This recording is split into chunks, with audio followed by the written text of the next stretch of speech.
तो लोकसभेच्या जागा वाटपासंदर्भात आज मवियाची महत्त्वाची बैठक आहे। बैठकीमध्ये लोकसभेच्या जागा वाटपावरती शिक्कामोर्तब होण्याची शक्यता आहे। नरिमन पॉइंट मधील हॉटेल ट्रायडंटवरती दुपारी 2 वाजता बैठकीचं आयोजन करण्यात आलंय। वंचित बहुजन आघाडी आजच्या या बैठकीत सहभागी होणार आहे। वंचित आघाडीकडनं धैर्यवर्धन पुणकर या बैठकीला उपस्थित राहणार आहेत अशी सूत्रांची माहिती आहे। तर ठाकरे गटाकडनं संजय राऊत आणि विनायक राऊत हे उपस्थित राहणार आहेत। शरद पवार गटाकडनं जयंत पाटील आणि जितेंद्र आव्हाड हे उपस्थित असतील।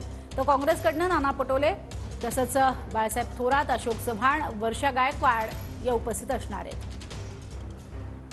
अधिक या संदर्भात बोलणार आहोत। नंदकिशोर गावडे आमचे प्रतिनिधी आपल्या सोबत आहेत। नंदकिशोर, काय महत्त्वाच्या अपडेट्स?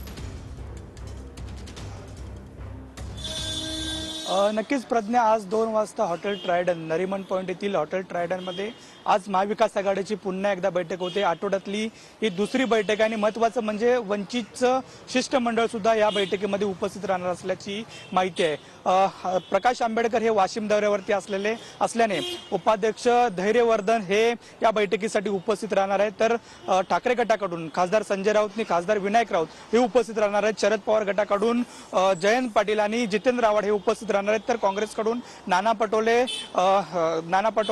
बाळासाहेब थोरात आणि मुंबईच्या अध्यक्षा वर्षाताई गायकवाड या सुद्धा उपस्थित राहणार असल्याच्या माहिती आहेत। प्रामुख्याने वेगवेगळ्या विषयात चर्चा होतील, मात्र आगामी लोकसभेच्या जागा वाटपाबाबत या संपूर्ण बैठकीमध्ये चर्चा होणार असल्याची प्रमुख माहिती आहे। एकंदरीत जर पाहायला गेलं तर नितीश कुमार यांचं सुद्धा यांनी सुद्धा वेगळा जो निर्णय घेतला त्यावरती सुद्धा चर्चा होण्याची शक्यता आहे। मात्र आजची बैठक ही महत्त्वाची यासाठी आहे कारण कुणाच्या पदरात किती जागा पडणार लोकसभेसाठी हे आज निश्चित होणार असल्याचं पाहायला मिळतं। त्यामुळे एकंदरीत वंचित सुद्धा लोकसभेच्या जागामार्फत इच्छुक होती, त्यामुळे वंचितचा आज नेमका काय दावा असणार हे सुद्धा पाहणं महत्त्वाचं असणार आहे। प्रज्ञा, आज दुपारी 2 वाजता या संपूर्ण बैठकीला सुरुवात होईल। नक्कीच, तुमचा धन्यवाद या संपूर्ण सविस्तर माहितीसाठी नंदकिशोर।